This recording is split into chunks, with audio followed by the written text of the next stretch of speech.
निश्चित पांढरे कपडे सोडून दिले.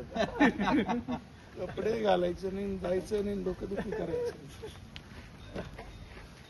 त्याच्यासाठी मी पांढरे कपडे घालत नाही, डोक्यात तापलं काढायची वेळ कमेंट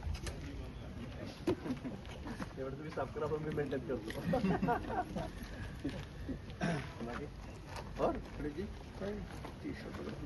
म्हणलं कसं कपड्यांचे इस्त्रीचे पैसे वाया घालायचे राजकारणामध्ये डोक्याला